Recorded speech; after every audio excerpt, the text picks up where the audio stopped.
Hello, everyone. My name is Jan Welch, and welcome to the Then and Now Blading YouTube channel. Today, I'm going to be interviewing Ryan Binner and Brandon Ballog, who have created a video and zine project called Great Value, and it's Roll Zine by Brandon, and it's the 10th issue, and it's kind of working with Ryan on this project. Now, I'm going to bring in Ryan and Brandon to the chat. Welcome, guys. Hello. How y'all doing today? Pretty good. Good. So I wanted to get into some of your history in skating today to start out this show. But I want to say, if you are watching the show and you like it, make sure to hit the like button and subscribe to this channel if you haven't already. Hit the bell icon to be notified of all new uploads. So Ryan, I want to start with you. I want to find out, when did you start skating? Where are you from? And how did you get into skating to begin with? So I started skating, I think I guess technically 96. And like the first footage of me skating is actually in that Great Value section, the very beginning. That's like some home videos I found. I had no idea that I started skating that early, actually. So it's kind of weird. I thought I started in like 98 just until I found those videos from like 96. But I mean, like a lot of people, I saw Airborne, and I think I saw it like, I don't know, 2 or 3 years after it came out or something like that. And then we used to live like in a town called Findlay, Ohio, which is kind of near Toledo. So then we moved. When I was in middle school, we moved, like right as I started to discover skating and everything, we moved. And then I became friends with Ben Corwin, which is he's a skater also from Dayton. He's on the Ohio Surf and Skate team. I don't know if anybody's familiar or remembers Ohio Surf and Skate, but I grew up skating with him and everything. So he lived just a couple houses down from me. So that's kind of how I started. And I think I got Dirks in like 98, and my first video, like skate video I purchased, was Elements 2, if that gives you a timeline of, which is a hell of a video to start with. Yeah, I used to have that video. It was a great one. Now, Dayton is a home to some legendary skaters like Ben Schwab and Omar Weissong. Mm-hmm. Did you grow up with those guys? Were they friends of yours? And what was it like having those guys in your scene? So in 99, 2000 would have when they were filming for Brain, and a lot of the tricks in Omar's section are in Dayton, actually. And so that's when I didn't even know Omar like lived here or anything until I saw Brain Fear Gone. So I was like blown away. And then of course we like searched out all the spots and all that stuff. So yeah, I grew up skating a little bit with Ben Schwab when he was like in high school. Near the end of high school, he quit for a couple years and he came back. And there was like a really popular skate shop I mentioned before, Ohio Surf and Skate, and they had a team they actually had 3 videos out by like 99. I want to say like 1999. I think Ohio Surf and Skate 3 video came out, and if anybody goes and watches that video, it's incredible. Like, I mean, this like a local crew, but it could have been, I mean, it's on par with anything. I mean, it's on par with like Elements 2 skating. It's ridiculous, and it's all in Dayton, Ohio. So it was crazy because just watching that and being like, oh my God, these guys live around here, and like this is crazy. And of course, right as I kind of started, a lot of those guys quit.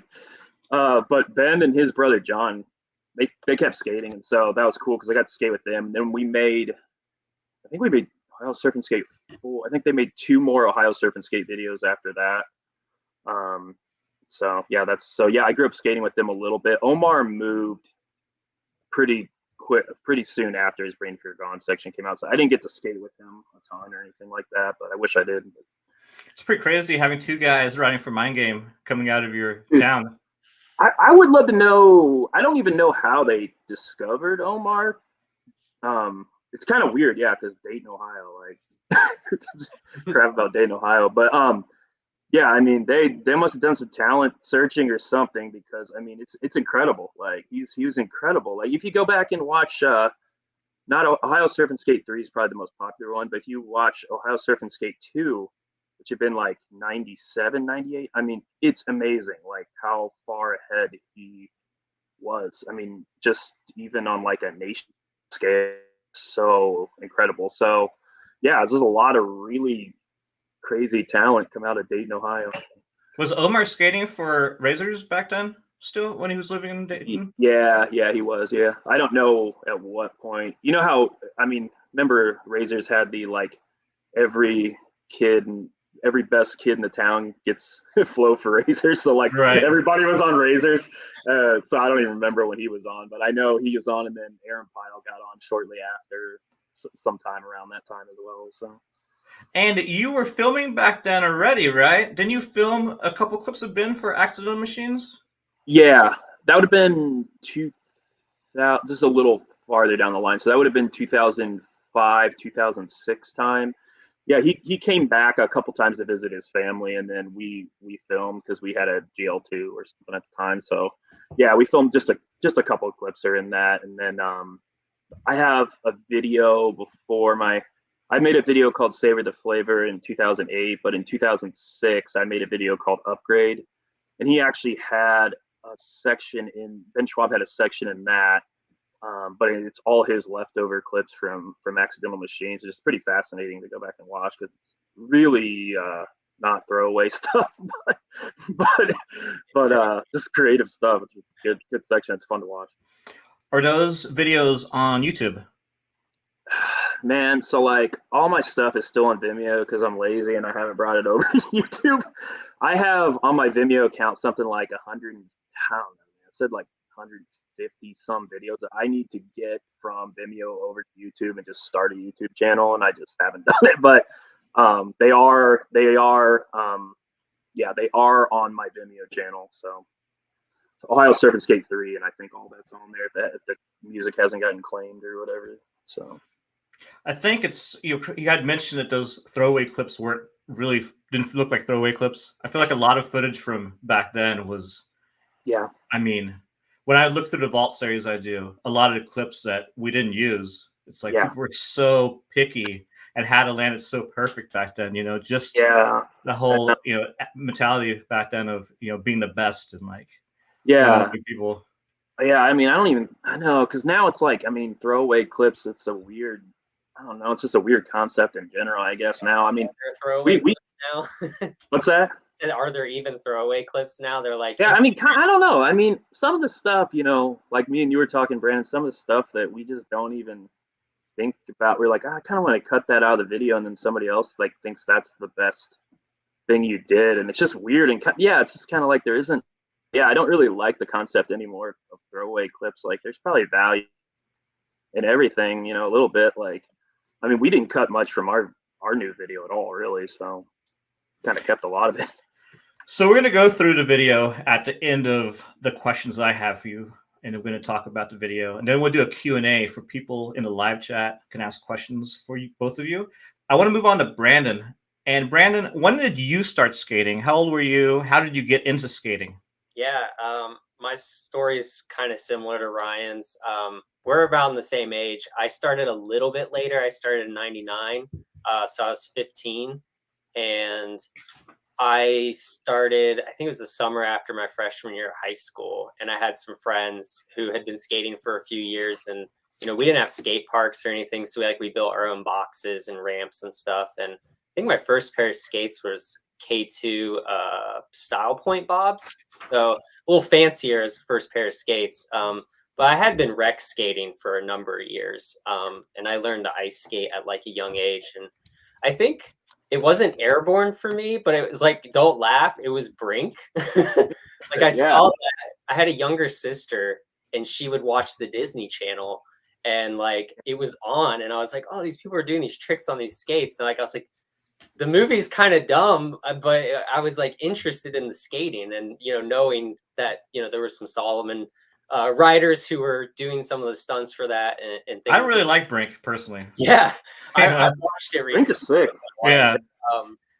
And So, and then the X Games was kind of in full force around that time too. So like I was watching a lot of the ASA and the vert competitions, and like it's like when Sven Bokerst was like winning everything, and the Setzer Mora, and and I was like, oh dude, vert looks awesome, and then like actually get to a vert and be like, that's the scariest thing ever, and it still is. But I think my first video was Daily Bread Forest Fire. And probably soon after that, Brain Fear Gone, and was really into Daily Bread, just the magazine itself. And I think a lot of that probably informed why like I was interested in design and like publications. And so a lot of my friends in high school kind of quit skating towards once that they all got their licenses and stuff, and I just kind of kept with it, and I started skating with like some people that were a few years younger than me, but they were like really good, and all in Columbus. And I think I skated with Omar once at Ohio Surf and Skate, and I was like, oh my god, it's Omar Wysong. But I did get to skate, and I've hung out with Ben Schwab a number of times because he was friends with people here, and I got to skate with Ben kind of later down the line. So Ben was always, involved with Ohio skating. The scene in Ohio has been really big for a long time. I mean, you guys used to have the Bitter Cold Showdowns. There's a lot of cities in Ohio. Now, Cincinnati, Columbus, and Dayton is the cities that represent your crew, right? And you guys are the Flavor Crew. Now, when did the Flavor Crew start? How did it form? And how often do you guys hang out? So I made Savor the Flavor. I came out in 2008. That's the first video we made, and it was do you remember like skate videos for like a minute? They had themes. Like I don't know how to describe. Like they kind of had. There's this like period where I don't know. Like remember Not Another Skate video? I don't remember that one. I don't remember that. It's funny. It was like a play on the Not Another Teen movie. It was actually clever, but we weren't that clever. But yeah. So we thought it'd be funny to do like a food theme, and it'd be funny if we had like us all sitting around the table eating skate parts. I don't know why, but and then so we just called it Savor the Flavor. But it's a really cringy video, but it has some good skating in it. But so that was in like 2008, and that's different. That's kind of different than people I skate with now. That was like Aaron Pyle. I don't know if you're familiar with him. Yeah, Aaron Pyle. He rode for Flying Eagle, right? Yes. As well as you. Yeah. So he was on a few. He might have been on Fester for a minute. I don't remember, but yeah. So it was him and Ben Corin, which I was talking about before. I grew up skating, and like a few other people. Dan Mikesell, he still skates. I just haven't seen him in a minute, but he's starting to get back into it. But sorry, my cat's like clawing at me. But so that was in 2008. Since then, I mean, like any crew, people move or whatever. Life gets busy. So we put out six total videos like in that series, in that Savor the Flavor series. And I since then I've just started skating with people in the neighboring cities and things like that. So, which is funny because I didn't even know Brandon till probably, I don't know, 5 or 6 years ago, which is strange because we ran in all the same crews, but I just never met him, so never ran into him. But so yeah, I think it started in like I said, my first video was Upgrade in 2006, and then second video was Savor the Flavor in 2008, and so that's kind of where it started, I guess. So your new video is called Great Value, which is also kind of food based because Great Value is like the brand from Walmart. Yeah. Is that right? Is that what you named it after? It's kind of an inside joke, but it's kind of like an imposter syndrome type of thing. Mm-hmm. Where we had like a running joke where it'd be like, oh, you're doing a great value, like you're doing a great value Colin Martin trick or something, like you're doing the worst, you're doing like the crappy version of somebody else's trick. And so So we don't just be like, That's you're the funny. great value, whoever, you know, you're the great value, Robbie Pitts or something. And so it's just kind of like a play on that like weird, like insecurity, imposter syndrome thing. Like, that kind of, I don't know. I just have a lot of that in skating. So, but it's kind of funny in like a messed up way. So yeah, that's where that name comes from. Okay. Yeah. It's So weird. it's not weird. Walmart. It has this like thematic like arch through like Yeah. I don't know, not just talking about the video, but Yeah. the zine and everything. I don't know. It ties into everything in a way that's kind of Yeah. nice. Yeah. Cool. It does. And then with the Flavor crew, now there's also the Flavor brand that Reed started. Yeah. Yeah. That's just, And he's doing shirts and your sweater. You're wearing one right now. yeah. Mm-hmm. Yeah. It's a Cool. hoodie. He put out. Well, how's that project working out? Are you guys all involved with it too, or it's more his solo thing? It's more his type. It's more Reed's thing. He put out like a series of hoodies, and then he put out some long t-shirts, and then he is putting out some short sleeve shirts that our friend Elliot Feltner is creating some art for. So yeah, he's starting in small runs, you know, just kind of seeing how it goes. But yeah, it's cool. It's definitely interesting. I like a lot of the designs and the logo and everything. So wish the best of luck to him. Yeah, our friend Tessa, his help. She did like the logo, and she had a background with quad skating, and has been blading with us. So I think we could call her part of the crew. She's not in the video, but she's doing a lot of the design work with him too. And cool. Yeah, I met Tessa in Columbus as well as you, Brandon. Yeah. We skated together, all three of us, or all two of us. Well, no, three of us. On the river in downtown, did some big wheel blading. That was pretty fun. I still need to get back to Columbus again. When we visit, my girlfriend's daughter lives in Columbus, so that's why we go down there. Now, for the zine and the video, so the Great Value, it's your 10th video, Ryan, and it's also your 10th zine, Brandon. Yeah. And it's been 10 years since you made a zine last. Yeah. So why did you quit making zines? Well, first of all, what inspired you to start making a zine to begin with? Did you have any inspirations from other publications that really inspired you to get going? And then why did you stop? Sure. It started, so I went to design school here in Ohio at Ohio University, and we have to do like a thesis project as like a senior project and like before you graduate. And I did this whole thing about rollerblading, and some of it had like infographics about like the skates and like, you know, what it is. But the like one little takeaway piece was I made a zine of like the people I was skating with in college. And that featured some people in Athens, Ohio, Mike Gagliardi from Cleveland, and some people from West Virginia, Justin Trivet, my friend Brent Hopkins from Columbus. So I did this little zine as part of my thesis project, and then like it was just a small part of it. And then I moved to California, to Berkeley in San Francisco after school for an internship, and I ended up staying out there for several years.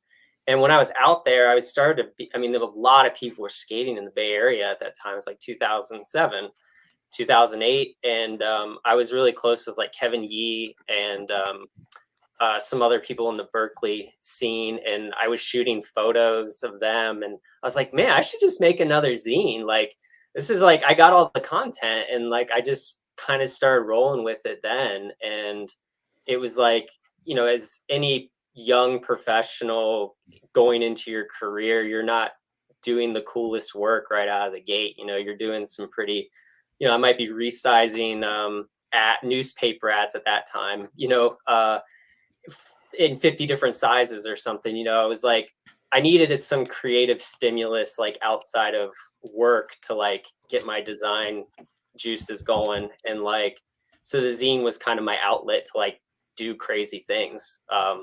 And, you know, I think it was just a passion project. And little by little, like more people started like noticing it. And like I said, it was online only. And then people started submitting things. And then I think it was back in the roller news days, like they would post it and I would get a bunch of views on it. And like it just kind of grew and I kept doing it. And I think around 2012, like I moved back to Columbus and I mean, without getting like too far into it, like a big part of my story was like, I had like problems with alcohol and like I kind of imploded my own life a little bit. And like, I didn't have the capacity to make a zine, and I, got sober. I've been sober since for almost 8 years now. And I kind of was like, oh, I should make a zine again. And I got really more advanced in my career. Like I was designing at a contemporary art museum and I didn't want to design anything else. Like I was being creatively satisfied at work and I just was focusing on my own skating. And I had connected with Ryan and we were filming a lot at that time. It's probably about 2015, 2016. And I just got really into like actually skating. And I was like, oh, in the back of my mind, I want to make a zine. I want to make a zine. And then like, finally, like when the pandemic started, it kind of slowed everything down. And I was like, man, I would totally approach a zine way differently as a designer now than I would have 10 years ago. And I look at some of that old stuff and I kind of cringe, and I mean, some of it's kind of fun and some of it's a little bit like, just, I don't know. Well, I have Maybe, some of the, I'm going to add your best of yeah. zine you did. So this was the best of 2007 to 2012, if you want to explain it. Yeah, so this is me taking some of like the best parts of the people that I featured in the zine from those years and just kind of redesigned it as like a kind of a greatest hits. And I thought that was kind of a more fitting way to kind of like see what it would be like to like make a zine again. And also to kind of like, I don't know, just start fresh with it. And it just was a nice exercise and seeing what would happen. And also being able to finally print it, like, because I'm an adult now, I have money, I can like afford to print this. And like, it was fun. It was really cool to go back through all of this stuff. And I got to feature some really great skaters, Yeah, I mean, look at some names: Sachiro, Yeah. Chris Shields, a lot of good skaters. You had Kevin Yee in there. I saw Tommy Boy earlier. Yeah, he was a character. Yeah, he's definitely, he lived in San Diego for a while too. Yeah. I remember when met Tommy Boy the first time, he was actually in a frat in San Francisco going to school. He was a riot. Like he was so self-conscious about his interview. And I was like, this is great, man. You're gonna be fine. So this zine, it's on newsprint. And how big is it? It's big. I actually should know this. Whatever a broadsheet is, which is I should look it up, but I feel like it's 17 by. I have a. Yeah. Here's a reference how big it is. So yeah, that's half of it. That's a very big. It's like zine upside down, but it's like 2 11 by 17s basically. Because like once you unfold it, it's really big. And the quality is really good of it. The layout is fantastic. I could tell, you're obviously a designer. Mm-hmm. Was there any designers within inline skating that inspired you in your work? Yeah. Going back to like starting the zines in the beginning and stuff, I was, like I said, I was obsessed with Daily Bread magazine. And I think, coming off of when Daily Bread ended, I was really inspired by some of the things happening with B-Mag. Like I really thought some of their print layout was really engaging and fresh. And they were doing different things with like putting graphics on top of photos and different things. And I was really inspired by like other sports or lifestyles. Like I think there's a famous designer, David Karsten, who did a lot of work with Surfer magazine in the 90s. And he was doing all this like crazy deconstruction of the type and everything, and that was really inspiring for Roll Zine for me. And I think some of that translated. So I didn't look at a lot of skateboarding magazines, but like I was influenced by like other kind of lifestyle publications that were doing interesting things with design. But I would say it really started with Daily Bread and BMag for me, you know. And I think other designers in skating, I mean, I know Chris Peel did a lot of work with Daily Bread and with Ground Control and what was it? I mean, the stuff Mark Moreno is doing right now is really inspiring to me. Yeah, actually amazing. And He's a great artist. What McMullen's doing with them, I think he's doing a lot of this stuff for them. Like that stuff is, it's like a different spectrum, but I like the clean and the messy design. Like I like balancing that. So I get inspired by seeing that for sure. I really like Chris Peel's work with Daily Bread. Mm-hmm. You know, he was like my roommate at that time, so I got to see all that process he went through and how it changed.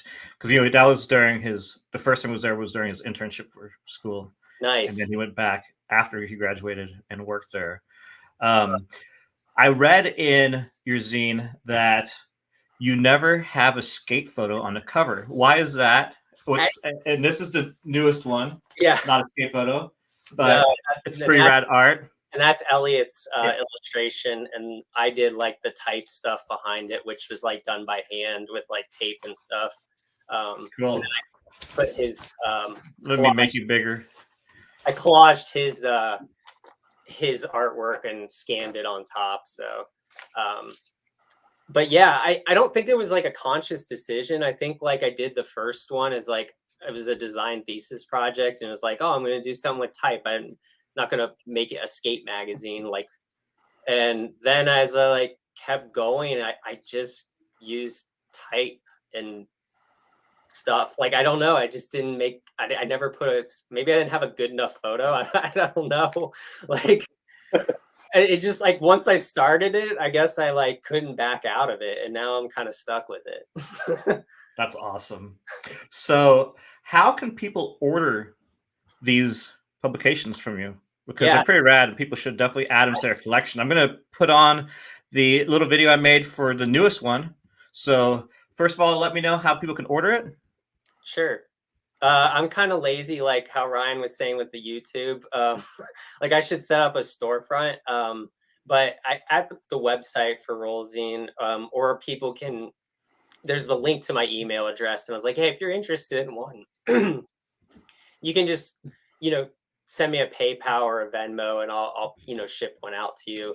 I mean, it's been real, like just kind of flying by the seat of my pants. Cause like, I didn't know people were actually interested in it, you know, like, and so, like, I've been giving them to people in person and things like that, but, or people that are featured in it, obviously, you know, want an issue, but I haven't really thought about how to actually market it.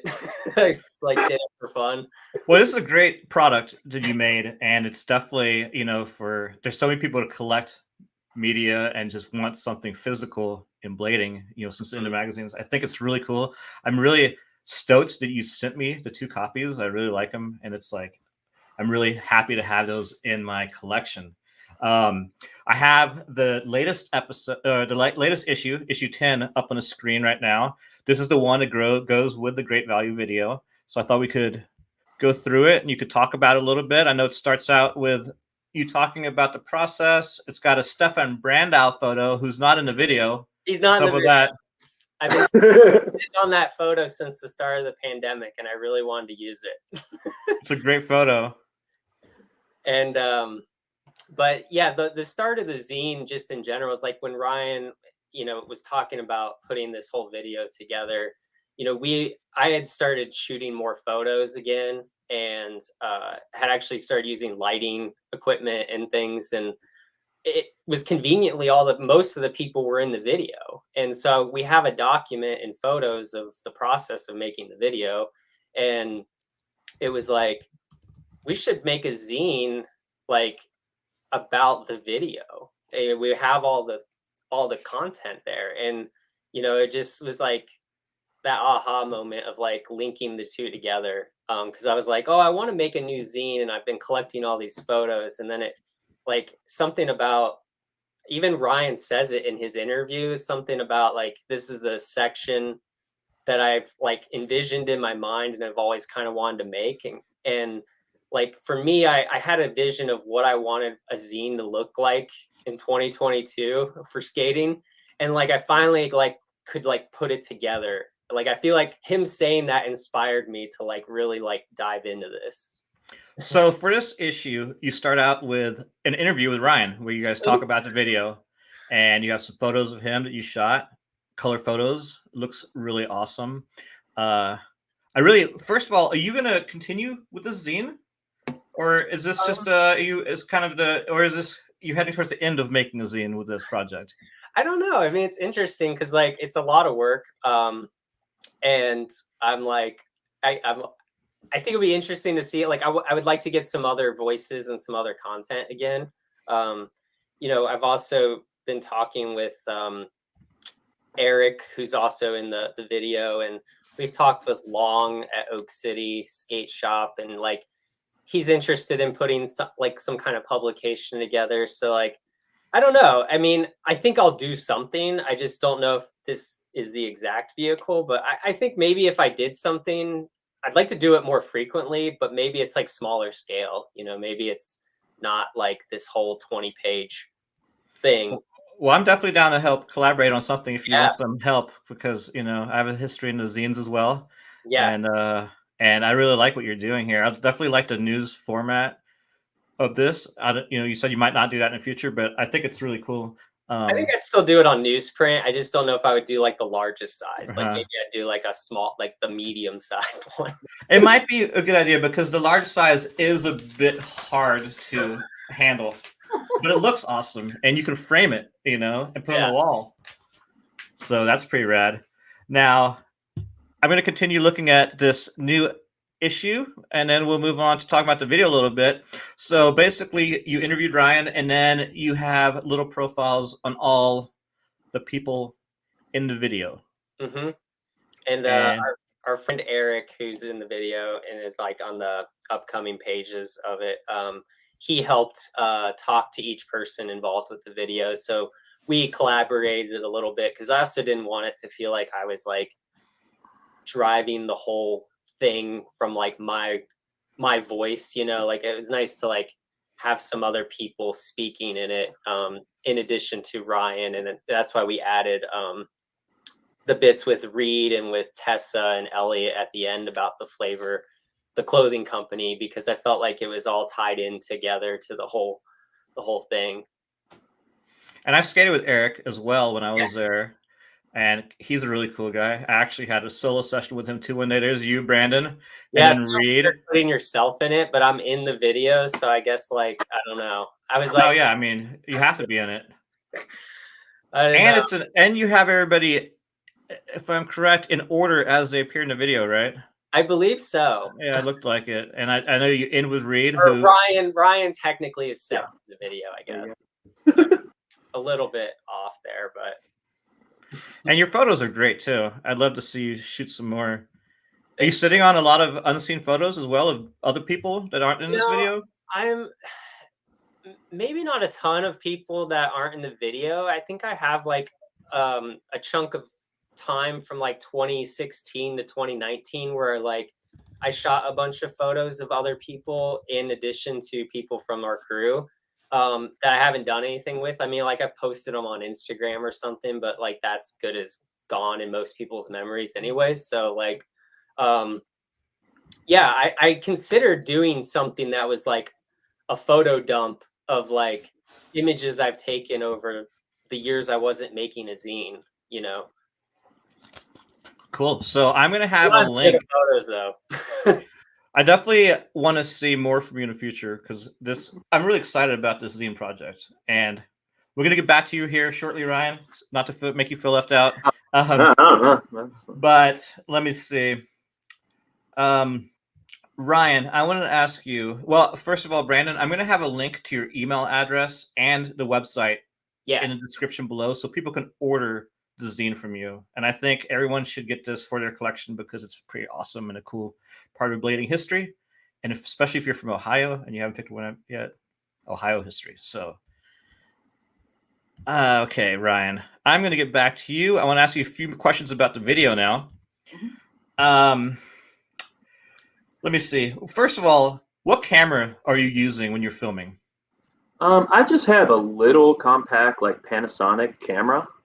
I forget the exact model of it. I'm not filming to 4K or anything like that, but yeah, just a little compact Panasonic camera, and then I'm not even using an external mic or anything for the audio, but and then I just have like a pretty good decent fisheye. So we only, and then my friend Tim shot some other angles with DSLR, so there's some second angles in there. And as there well. might be a few of my camera, which is a Panasonic Yeah. too. Yeah. So, but yeah, eventually I would like to shoot some stuff in 4K down the line, but I didn't really want to make the jump just yet for this video. So I still kind of like the rawness look a little bit of not being quite in 4K. Sometimes I watch stuff in 4K and it's just, I don't know. It's a little weird for skating sometimes. Like I don't need that level of quality on some.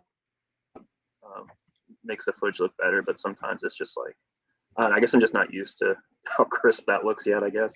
Right, and you have to have the computer and hard drives big enough to even process 4K. Yeah, that too. It's like, I mean, the file sizes and all that crap. I mean, but but if you film something by yourself, in 4K, you can go in and keyframe zooms and make it look really awesome. So I mean, there's a huge upside to that if you're filming by yourself, even if you're just shooting 4K on your phone, or I mean, shit, you can shoot 8K now on a lot of phones. So yeah, phones are incredible. Now I noticed in the video that there's definitely several of the same spots in everybody's sections, which looks like you guys all got together for some sessions. How often did you guys all get together to skate for this video? We were getting together like every Saturday, probably. I mean, we without, we just kind of know like every Saturday we're meeting up. So without even, it's just always like set in stone that it's some Saturday. If it's Saturday, we're filming like, who's ever available. So yeah, we saved footage for a little, or no, I guess about a year. I got hurt. I had to get a knee surgery, so I was out. But I think we started like January and just filmed all the way through. I guess December. So we just kept going every Saturday. And then so how did you get hurt? So I didn't have an ACL in my knee for a very long time, and I didn't know it. So I had, when we were making Upgrade, my very first film, I fell and tore the meniscus in my knee. This was like in 2006, and they said I had a partially torn ACL at the time, but they just didn't do anything about it. I don't know. They didn't feel the need to repair it. At some point, my ACL tore, and I had no idea. So this could have been years and years ago, which is crazy. But superhuman, man. Yeah, it sounds crazy, but according to my physical therapist, it happens. So like it happens to people, and some people are born without ACLs. I didn't. But anyway, like the muscle, I just had a bunch of like, my knee just got super strong and was able to like compensate for it, I guess. But it finally caught up to me, because the thing is, when you don't when you don't have an ACL, turns out you get arthritis really bad. So that's crazy. So yeah, I had to get a knee surgery. It just eventually got to the point where like I was like, what the hell is going on? I fell when we were filming for the video and was like, okay, that did something there. I don't know what the hell that was. So you still did the trick. Yeah. No, I was actually, no, I think I was, yeah, I guess I did do the trick, but I wanted to do something else that I fell on. But anyway, like luckily it was at the end of filming for my section. So I was, it wasn't too big of a deal, but I just had surgery in January, so I've got a long road ahead of me as far as ACL is like a big deal as far as time and recovering and all that shit. So how's it feel now? I am 3 months out, almost 3 months out from surgery. It feels pretty good. I've been putting in a lot of work for physical therapy. Like I don't mess around. Like I really like do hour-long strengthening shit a day for that crap. So obviously I want to get back to skating. So it feels very, very good for 3 months out. I still got a long while to go though. So. And for filming this video, what software do you use to edit with? I'm using Premiere. Premiere. And then for the music, did you choose all the music, or did the guys choose their music for your sections? I chose all the music because I'm like really particular about the music. So, and but I made collaborated on it though. Yeah, we did. Yeah, we did for yours. But I think for everybody else's, I basically just hey, you're using this, so. But I just make really long playlists now of songs, like starting in the beginning of the year and then just kind of narrow them down that way. So yeah. So I want to get into the video itself now. And shortly we're going to watch it. We're going to talk about it. I've noticed watching it that a lot of the skaters in there doing some tech skating, and it's kind of like almost a style of mushroom blading a little bit with some of the stuff people are doing, and even some sort of wizard skating, but on small wheels. I feel like everyone could put on a wizard setup and just kill it in this video. You know, but yeah, what's I mean, and you guys have a similar style. Is that from skating together so much, or do you guys just kind of, how do you guys style develop? You know, not everyone's has a similar style, but there's some similar tricks that you guys all do. Like one of them is that kind of that Chris Edwards toe tap, like kind of like blunt stall or whatever. What do you guys even call that trick? Just call it toe tap. Toe tap? Toe tap. Yeah, is that the popular trick between you guys? Crane at one point, like call it what? Like a crane, like a bird. Okay. Like that makes a lot more sense. Your arms kind of go out, like when you do it, like it's kind of like a, is it like a crane kick in karate or something? Like, like you kind of get in this like Karate Kid shit. Yeah. When you do it, but I definitely had never thought about doing them until I skated with I think whoever started doing it first was either Ryan or Eric, and I was like, I think I can do that. It's really fun. It's really easy and really fun. It looks like a great way to get really hurt too. Dude, I threw out my back the first time I did it. Like I did it, and the next day I was like, holy shit. It was worth it. It was worth it though. It was sick. But no, it was, it's really fun to do. Like it's kind of goofy too, but it's versatile. Like you can do it out of a bunch of different tricks, and it's doing it out of tricks is, I think, the way. Yeah. Mm-hmm. And what city has the most clips in it in this video? Well, most of Reed's was actually filmed at Dayton, actually, because he's got a kid, so he can't. He's on limited time, so we filmed a lot of his stuff kind of isolated from everybody else. Not everything, but like, I think we made a trip to Detroit all together and stuff. But I don't know. That's a good question. Columbus is incredible for Brandon. You probably disagree with me because you're sick of everything, but I think Columbus is incredible for street skating. Like it blows my mind actually how good it is. I mean, it's just incredible. Like I've been going there nonstop for the last 5 years, and they keep taking me to new stuff, and it's all like, what the hell? Like if I found this in Dayton, I'd be freaking out. Just I love it. But I don't know. What do you think, Brandon? As far as the city that's got the most clips, I don't know. I'd say it's probably pretty split between Dayton and Columbus. I mean, I think Zach had a lot of Cincinnati stuff. Yeah, there's some Cincinnati. Yeah, I think Cincinnati's got some crazy spots. It does. It's hilly, so it's got it's got some gnarly stuff for sure. And Columbus seems like Austin in a way that, because there's so many new buildings and so much new architecture, meaning like a lot of new stuff to skate, being built around the city. At least that's what it looks like when I was there. Brandon might know better than me, but yeah, no, that's true. Yeah, it's interesting how like some of the main spots we've skated in the last few years like didn't really exist like back when I was starting skating, or like I think it's the nature of spots in general. Like some of the like famous spots we used to skate back when I was starting out are like don't exist anymore.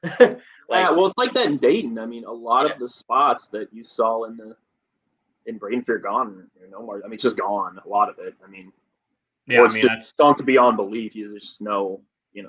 I think that's a common thing happening all around the country. I mean, in Austin, it's grown so much and gentrified, they've tore everything down. you know, and then in San Diego, everything just got capped. So Yeah. you Yeah. know? The best place to skate, we only have a few clips in it, but Detroit is like, I think hands down like the coolest place to skate in the Midwest. Dude, it's rough, but it is. Dude, the streets in Detroit, like when you're driving on the street, there's, oh my god, the level of pothole and just like super hell that you feel it's so bad. Like they don't exaggerate. It's like the worst streets I've ever. I remember that, you know, 20 years ago, going to the airborne contest and driving on an interstate. And the interstate's is like all potholes and. It's unbelievable. I mean, it's like worse now. It's like unbelievable. Last time we went, I mean, me and Reed were just like trying to find a bathroom, which we never found because it was like in a pandemic and nothing was. But we're just like, Jesus Christ! Like, what are these roads gonna be like in another 10 years? Like, my God, this city. Like, I mean, but the skate spots, yeah, they're good. Yeah, I need to get back to Detroit. Yeah. I've always enjoyed it, and I like all the skaters there. What was that, Brandon? Incredible. I said Al DeLega puts in some serious work on like their DIY spots. Oh yeah, and Al's just a legend. I mean, worked for CDS Detroit back in the day, been around forever. So cool, dude. Now I want to get into watching the video and talking about it a little bit with you guys, and then we'll end it with a Q&A. If anyone in the live chat has any questions for you all, feel free to post them between now and then, and we'll go through any questions people have. So I'm going to pull up the video. All right. Now, I'm going to pause real quick. That's Brandon starting out. Okay, I noticed, first of all, looking at this, you've got a micro SD card as an inlay. Is that correct? That's what it looks like. That is cool, but no, I didn't actually think of that or anything like that. Just go with it. That's kind of sick. That's kind of cool. Yeah, VHS filter over a SD card. I don't know. Yeah, it looks like a That's SD funny you card. noticed that. That's funny. No, it really is. Yeah, like a freaking... Because I've been working with SD cards like all the time now, so I'm like, oh, it looks like an SD card. Yeah, not totally on purpose. Yep, you got it. All right, and then I wanted to ask you, okay, so with this video, I read that you were kind of trying to go with a traditional video, you know, with the sections and everything like that. But I noticed with this video, what started out is it has an intro, but it's not a traditional intro, as in it's kind of like a teaser to the skaters, and there's no other. This video only has the skaters who have sections in it. It doesn't have any other skaters like an intro or. And is there a reason you decided to do that way, or? Well, I wanted to make like the most traditional style video I could. Which if, you know, I was really being true to that, I would have had a montage in there somewhere. But I mean, montages just don't come together the way they used to for whatever reason. I mean, there's still plenty of people that skate, but I don't know, maybe just the way we film, we only go out with 2 or 3 people at a time, and those are the people in the video.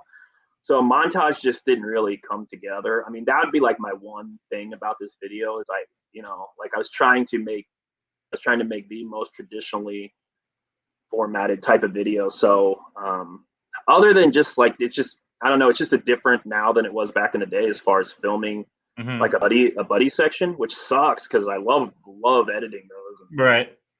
I mean, I wish, but I guess, you know, if I had more time, I could. Yeah, I understand. More and do it, but you know, it's still an awesome video, regardless of a buddy section or not. You know, I actually like it that it's only the select group of people. It's kind of like a family video. Yeah. I mean, we really concentrate on, you know, like how can we make that, you know, for this video, it's like we're not going to do double sections or super long, you know, epic sections and stuff like that. Like, we're gonna have a 3-minute song or 3.5-minute song, and we're going to try and just, you know, like have the most killer in there that we can have, and, you know, really try to make very well thought out with the music, kind of like just a very traditional type of video. And it's really fun to make that still for me. Like, I love, like, as much as I try to break the format of, you know, making a traditional skate video, and that's fun to do. Like, my brain's just always in a box kind of with that. Like, I just love making like a normal ass video. So, yeah. So this is Eric skating, and his footage is pretty much all filmed in Columbus. A lot of it, yeah, a lot of it. Probably Columbus and Dayton more so than Cincinnati. And he's got a really unique style. I always enjoy watching him blade. He just skates like, I mean, who else has ever done that trick? He didn't want to see that thing. He didn't want to put that. He didn't want to put that trick in there, which is funny. Like we were saying before or maybe we were already recording. He didn't want to have that trick in there, and I was like, that trick's cool as hell. It's like a see, all this stuff's just really creative, I mean, it's I like it because it's stuff that people don't really do. You see a lot of videos. It's like the same stuff. Now that's kind of like mushroom blading, wizard skating style, on small wheels. Is he riding anti-rocker or flat? Flat. We're all riding flat, except for Layne on some of his section. I think he was riding anti-rocker. But now, I mean, we just I don't know. We a lot of the way we skate, or at least the way I skate in Dayton, is just because I'm limited to what I can skate. There's just not a lot. So going to the same street spots you've been going to for 20 years, you literally are forced to do something different. So a lot of that for me is because of that. I don't know. How would you describe? See, that was so sick right there. How would you describe Eric's skating to a random person? He's like a big meatball with rollerblades, and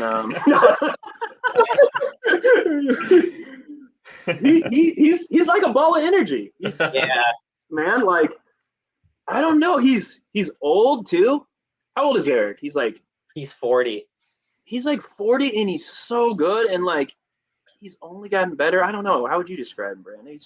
He's exciting as hell to watch. I think he's like got like core strength where like he like is like a little burst of energy onto like I'm real jealous of like how comfortable he is with like true spin tricks and stuff, and like he's just so like confident on certain tricks. Like I don't know, and he's really picky about his landings.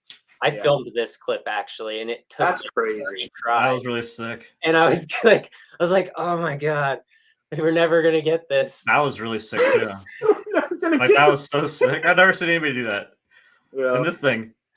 Yeah, it's just like, he's amazing. Like he really is like an incredible skater. Funny thing about him is I knew him back when I started skating in high school, and he taught me how to like do a bio 540. And then he stopped skating for a while, and I never skated with him again for like over like a decade. And he doesn't even remember that I skated with him when I was in high school. Really? Yeah. That's funny. Yeah.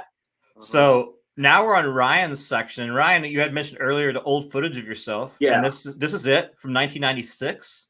Yeah. I was. I mean, this was like probably right after I saw Airborne or something. Look at that. That's the same move, Eric. That's the same move that Eric just did on that ledge. Yeah. See, I did it in 96. Maybe you inspired him. Son of a bitch! I did it in 96. And then this is you're a little bit older here. That's how I miss right there. That Misfits shirt. I found that Misfits shirt the other day in my closet. Yeah. And then this tells the story of then I ate pizza and got fat, and then you did these mushrooms. So that fall right there looked like it was potentially dangerous. And I was going to ask you about the pizza because that's not the only pizza in the video. That's true. There's pizza twice. But that fall looked like you almost split your shin open. Yeah, that actually could have been bad. Yeah. I could tell by your expression, your face. So, all right, let's get on to your section here. What skates are you skating in this section? Those are the Flying Eagle skates. I forget how you say them. They start with an E, like a kidney. I don't know exactly how to say them. Right. Yeah, that's what I thought they were. I've never actually seen anybody skate them before. So. Yeah, they're cool. Like the soles on them are really nice. I skate. I'm not skating them now, but I did skate them for 3 years or so. I don't know what's with Flying Eagle, how they never got traction in the U.S. Yeah, they didn't get into shops. Yeah, I mean, and there's just not easy access to get the skates. So yeah, I mean, their rec skates are great. I actually found a pair of Flying Eagles brand new at the thrift store, some rec skates. Oh, that's sick. And someone had cut all the buckles off because they couldn't figure out how to unbuckle them. So they had all the buckles were cut in the middle. That's funny. Yeah, and I actually had Flying Eagle send me new buckles.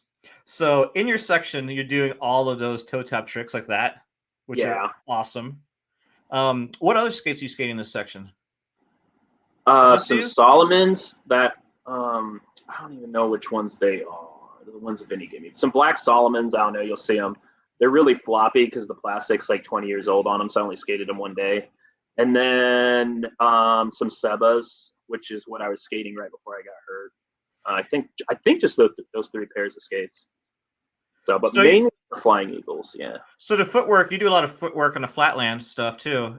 In between here, a lot of it's kind of like, you know, almost kind of big wheel style stuff. Is that the type of skating you were doing when you had bigger wheels on your Flying Eagles setup? Yeah, I skated the big wheel Flying Eagles for like 2 years, and there was like periods where all I did was skate big wheels for months, and it definitely like worked its way into to these type of tricks. I'm pretty rockered too. Like I have like a millimeter rocker on like on all these setups, so I can't even skate without being rockered because I just love being able to turn on a dime. So yeah, all that big wheel stuff definitely made its way into this. Are you still big wheel blading? Yeah.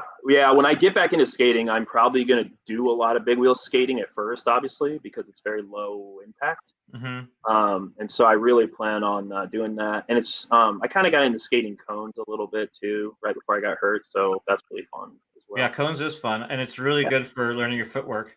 I actually put out a section of Cameron Card on the Big Wheel Blading site a couple years ago where he incorporates slalom skating and aggressive skating in the same line, which was pretty cool. Now, what are you still riding Flying Eagles for big wheel skates, or what do you have? What's your setup? Yeah, I am riding Flying Eagle for big wheel skates. I think some F7s, and I have a Sebasole that's modded on there that my friend Tim did for me. And I think I was riding 80 millimeter wheels. I can't remember what wheels now since it's been a few months since I've been able to skate. But yeah, I don't know what big wheels I'll skate when I come back. I may get some Wizards because I really want to try those. I've just never tried those. So I think with your skating, Wizards would be really cool. And I saw you at the end there. You were skating on Wish frames. Yeah. I have those as well. I really like them a lot. Mm-hmm. What's your favorite trick to do before we move on to the next section? Favorite trick overall, like grind or like if you could only do one trick, like say for the rest of your life, what would it be? Probably when I do the double Viking flip. I don't know if you saw that in the section, but it's in there. It's don't go back and look, but it's in there. Probably favorite grind, man. Probably negative Machio. It's really or not even favorite grind, just favorite trick to do on skates. It could be like any trick. Probably just doing like a swivel 360. Just like a swivel, like a good swivel 360 or 540, like either on 2 feet or 1 feet. I just love that shit. So yeah. That's cool because you could do that on any type of skate setup. Yeah, I mean, it's easier to rocker, but yeah, you can. Yeah. But yeah, I want to see a multi skate, like different types of skates section from you. Have you ever made one? No, I do have some stuff for Flying Eagle, like with Aaron Pyle. That was all big wheel stuff from a few years ago, and it's actually it's really good big wheel stuff. I want to go back and explore more in that area. We did that group section, Flying Eagle stuff, where it was that was sick. Yeah. It was like you, Aaron, me, and Guam. Yeah. Yeah. So yeah, there's so much to explore with the big wheels, and I kind of feel like I stopped a little bit because I really wanted to make a really good street section. So now that's out of my system, though, I want to just get really weird with it and just do all sorts of shit. So. Cool. Well, I look forward to seeing what you come up with after you heal from your injury. So the next section is Ryan Cummins, right? In Zach Cummins.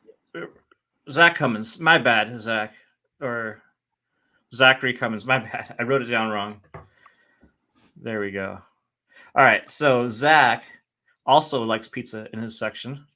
He loves it. I know Zach skated in this section. He skates with both a helmet and without a helmet. Was that first or after? Did you get hurt? What's the story with the two types of skating?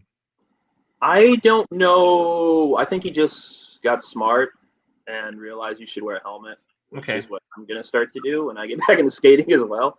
I don't know. He just showed up with a helmet one day, and it was big and gold. He's a big man, and just I like the helmet. we call him Mountain Giant because he's just like a big dude. But yeah, I don't know why he didn't get hurt really. He didn't hit his head. I don't think so. I'm not sure. And are those red skates Flying Eagles as well? Yeah. Uh-huh. They're the same ones that you had, just with red, or? I don't know. Yeah, I think they are the same boot, the same mold. I don't know. There's a difference between they look good in red. Yeah, they're basically the same though. Like if you were to try them on, you wouldn't notice the difference, but they look a lot cooler than the black ones. Are they comparable to any other skates you skated? They're really stiff up top on the cuff is really high up. So if you, I don't know. I mean, was skating Solomons with shadow sole plates for years before that, and the transition was pretty effortless to those skates. And I was like, wow, these don't feel that much different than the Solomon. I don't know if you like a really stiff, like really secure skate. I mean, they're good. I mean, they're really solid. And where does Zachary live at? Cincinnati. Cincinnati. Okay, so is he the only person from Cincinnati in this video? No, Layne is as well. Okay. Yeah, he's from Detroit, but he moved to Cincinnati. Nice. I stayed in Cincinnati one night when I moved to Vermont, and I stayed with what's his name from Chicago that moved there and worked at the grocery store. Oh no, maybe it was Cleveland. Actually, it was Cleveland. Never mind. And Ryan, like, do you have any stories about Ryan? Anything? How did he become part of your fringe circle? I'm not Ryan. Sorry, Zachary. I keep messing up. No, I can't remember how I started skating with Zach. I think we met at Ollie's. I don't know if you've ever been to that park. It's closed now, but it was a big skate park in Florence, Kentucky. But no, Zach's just really solid dude. He loves skating. He skates a lot, and he just loves street skating a lot. And so yeah, I don't.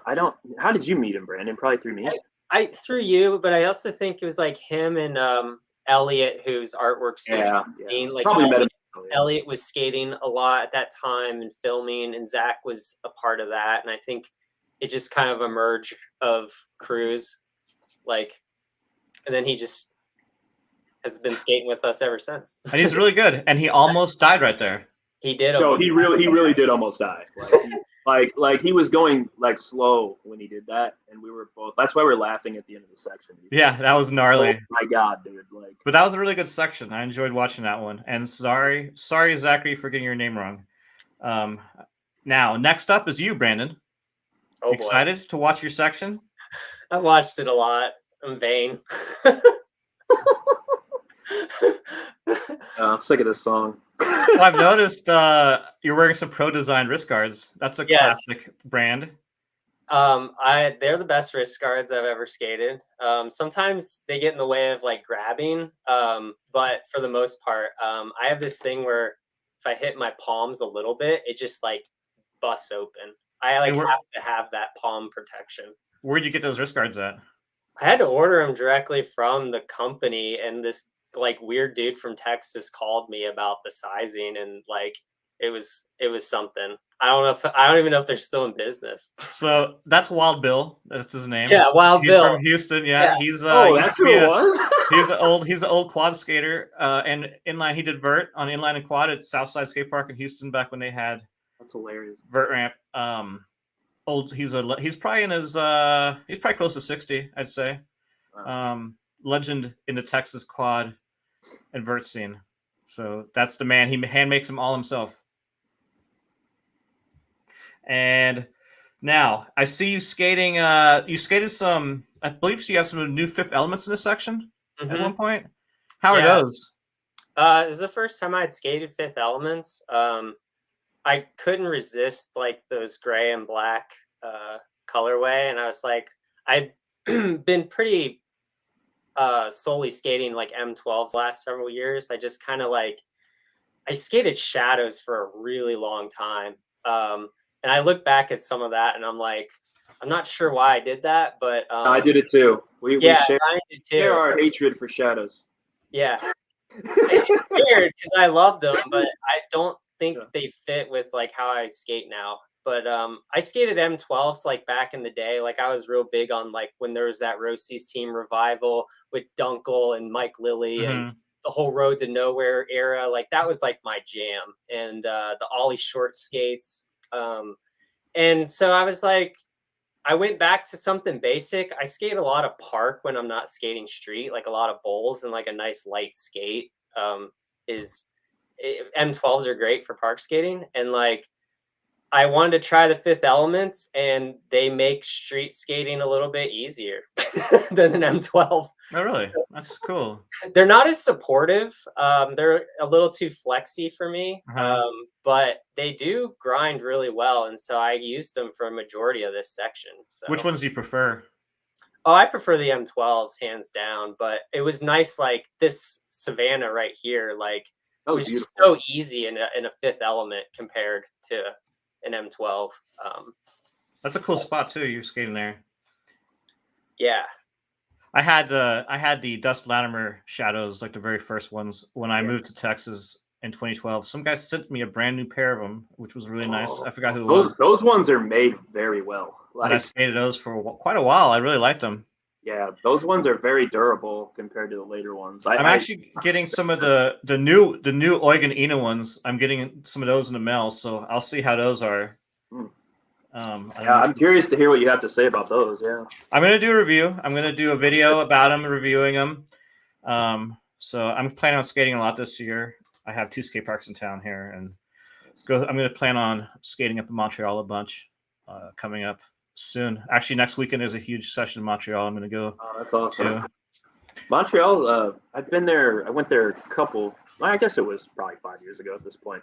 There's some like really interesting spots I just saw just driving around there. Like, oh, amazing! And they have so many parks there. They have tons of new parks. They got like 200 parks. They have got pump tracks, huge skate scene. I mean, tons of skaters. Tons of skaters from France moved there.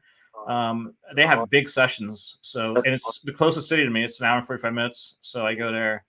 Well, now that the border is reopening without having to do like, the 24-hour tests or whatever on the 1st of April. So I'm going to go there on the 2nd for the event. That's gonna be awesome. This is Layne, and Layne is from where?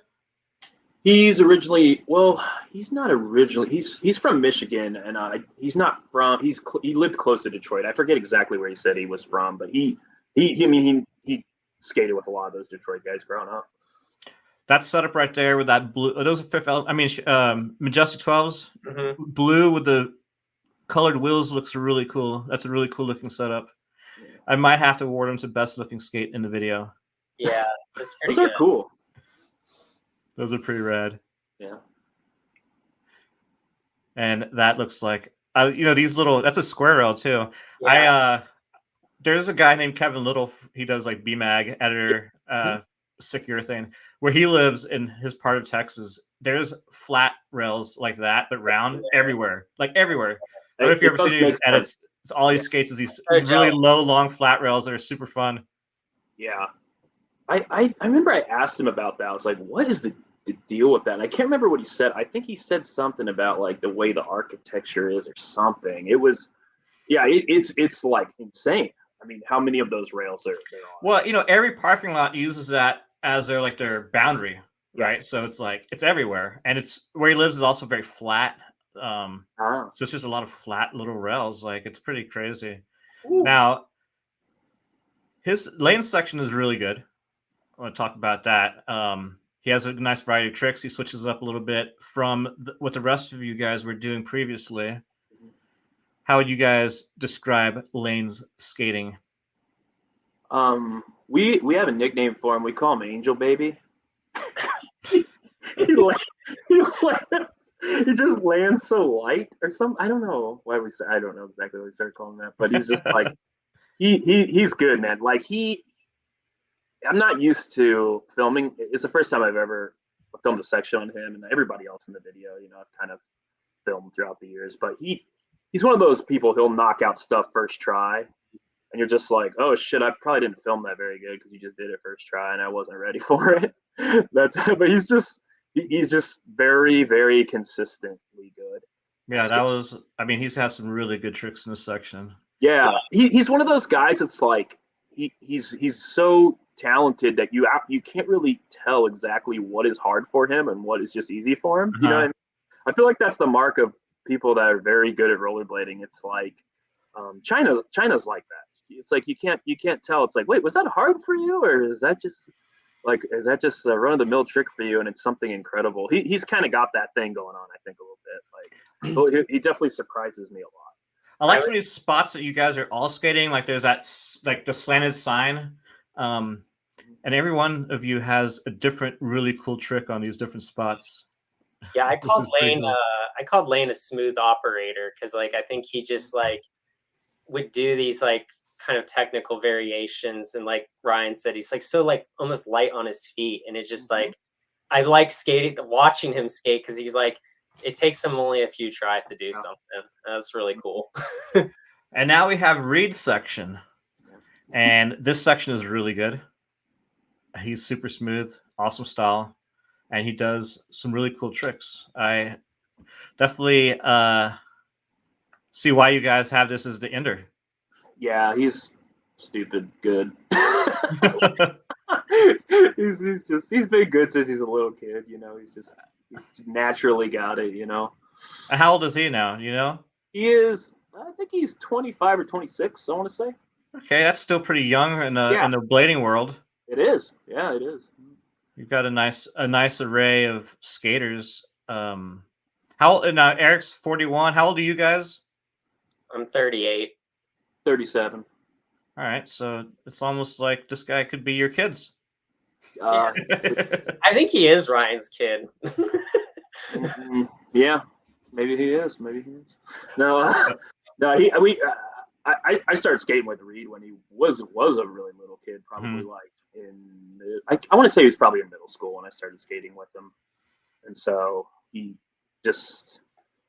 been super interesting to watch like grow up. And I mean, I've never seen somebody progress like he does. Like he you know, like when you get old, it's like you learn a trick, then you lose a trick, then you learn a trick. It's really frustrating. With Reed, it's just like he just learns something new and he never loses it. You know, he just keeps going. It's so crazy to watch. You know, it's just like the trick vocabulary is just. I mean, if he thinks he can, there's something you tell him to do and he wants to do it bad enough, he'll find a way to do it. You know, like that's rad. You can just, you know, it might take him a very long time, but he will eventually do it and probably do it very well. You know, I mean, that zero spin over the rail to the bank was insane. Yeah, it's a very cool section. Since the start of, you know, the past 2 years with the COVID and everything, have you seen an increase in skaters in your cities? Yeah. Definitely on the rec side for sure. Like, because I was doing some big wheel blading, just like trail skating, like during the early parts of the pandemic, and I started seeing like all these different people out, and I was like, "What is going on?" And there's definitely been some younger, you know, aggressive skaters in the last couple years too. You know, people that are at college age probably. And that's been really cool. And a lot of quad skaters, like a merging of quad skate scenes with rollerblading. And there's been some crossover where people that were riding quads or trying blades. I've seen a lot of that. Yeah, I mean, you guys are hanging out with some quad skaters in your scene, right? In Columbus? Yeah, we do here in Dayton and definitely in Cincinnati. Yeah, they have big get-togethers and, you know, weekly things like most cities have. I mean, it's pretty amazing. So when I was in Austin, the quad scene and the blading scene wasn't really united yet. It was still kind of, they were more like on the hang out with skateboarders. Now, since I've left, you know, the past 5 years, it's changed a lot. You know, they're crossing over with inline skaters more, and a lot of the quad skaters out there are actually like inline skating too. So Yeah, my sister's doing it. Like she was like playing derby, and like derby got canceled because of the pandemic. Like they still haven't resumed like a season this whole entire time. And so her and a lot of the other women, started bowl skating because they couldn't play derby. And then my sister started rollerblading because of me.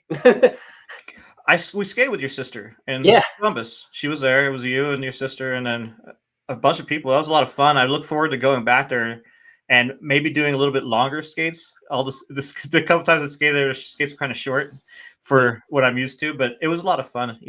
Checking out the city. Downtown is really nice there, and I enjoyed going there, especially coming from a village in Vermont that doesn't barely have paved roads.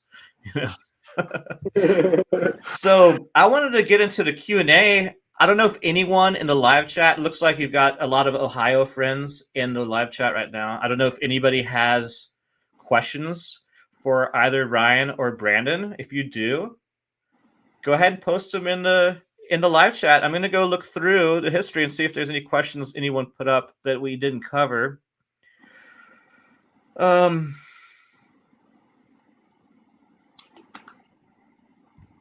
first of all, Drumivore, so awesome to see so many pushing to bring blading back in the public eye. Great work, all of you. Keep it up. Well, thank you, sir. We appreciate it. Cool. And I don't know if there's anything. Do you have any other projects you plan on working on next, Ryan, while we sit here and wait for any possible questions? I don't.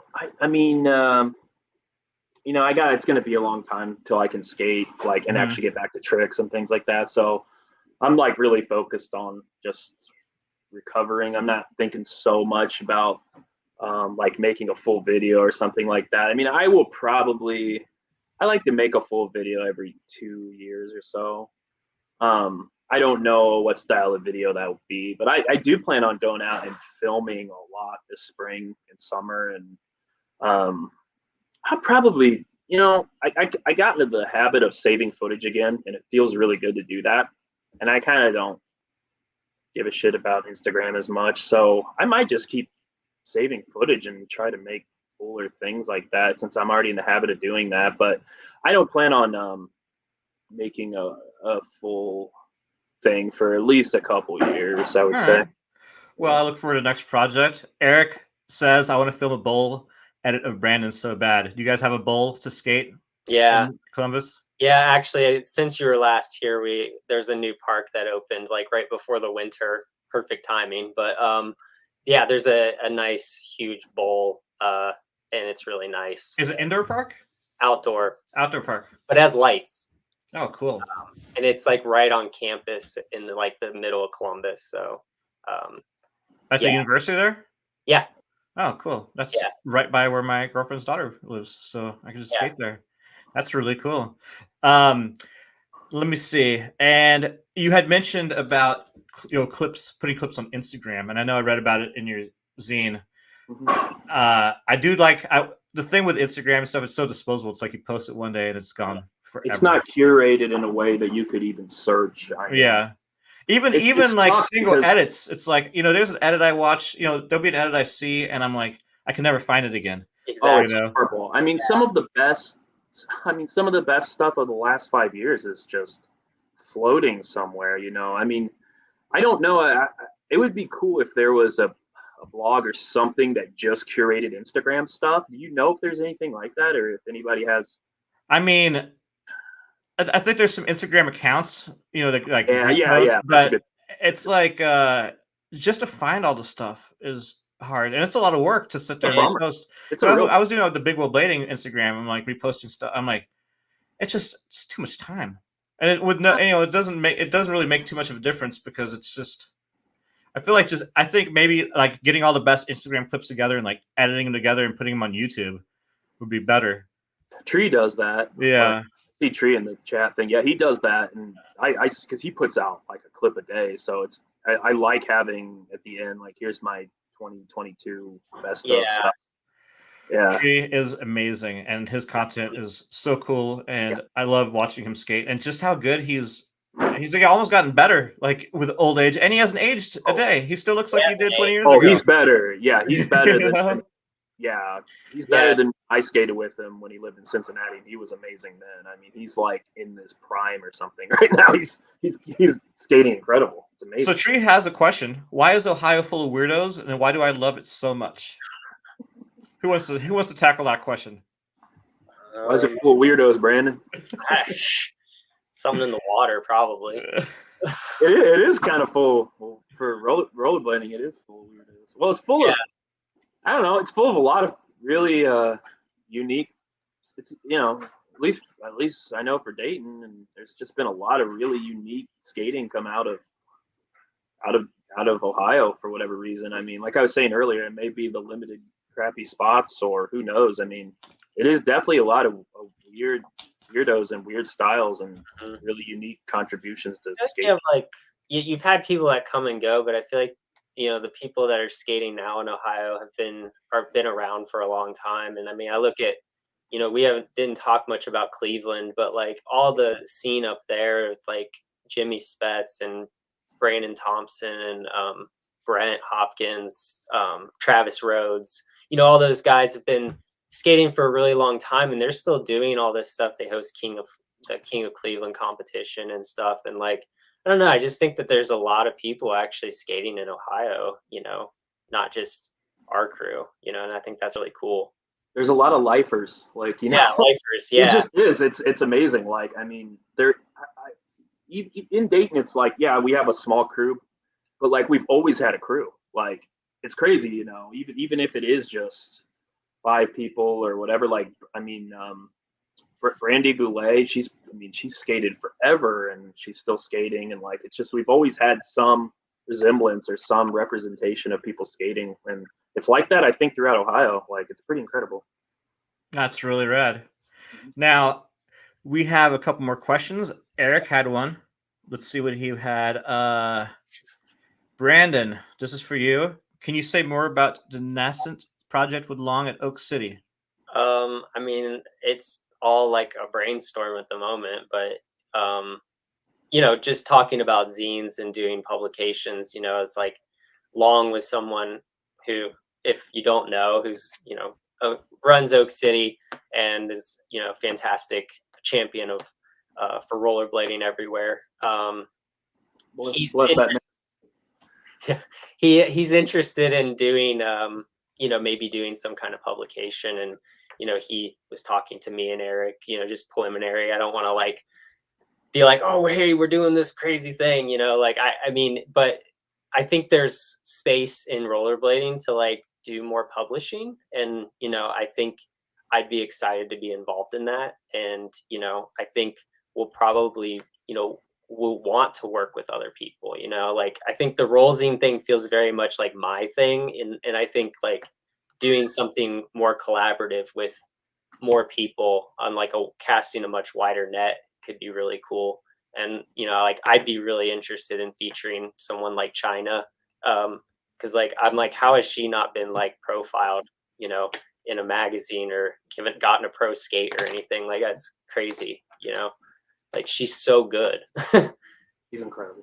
Yeah, she is amazing. She is amazing. I did try to get her on the podcast, and she wasn't ready yet to do it. So hopefully in the future we can get her on and she can talk a little bit about why those things are that way. But she is an incredible skater and super nice. She's been around for a long time. She's a very interesting person. Like, I guess I didn't. I made a full section on her in a video called "Too Much Flavor."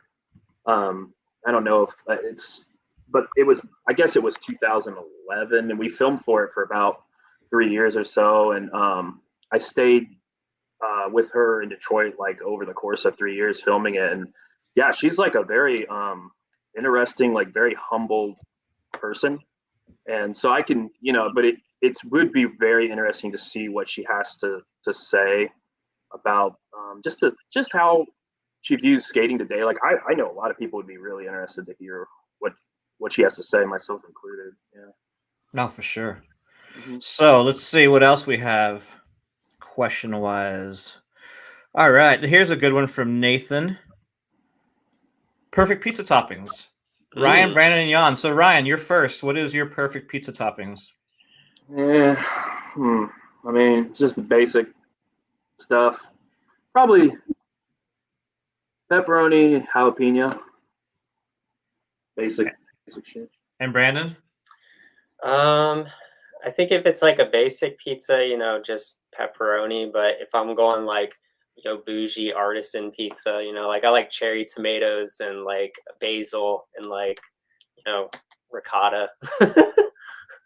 Nice. So, and for myself, I always like just like a supreme pizza with everything on it. Yeah. I do like some artisan pizzas as well. Prosciutto, Ooh, some that's good. ricotta.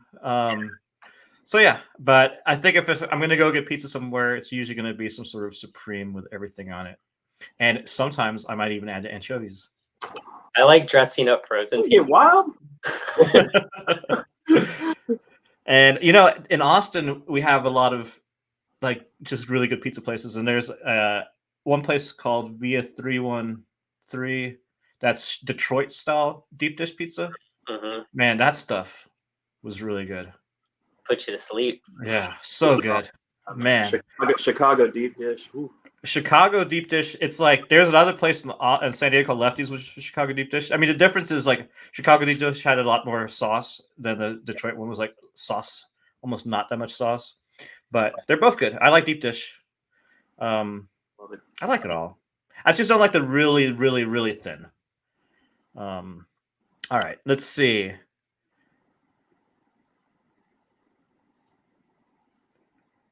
And then, what's everyone's favorite trick from the video? So, what is your favorite trick if you had to pick one from the video?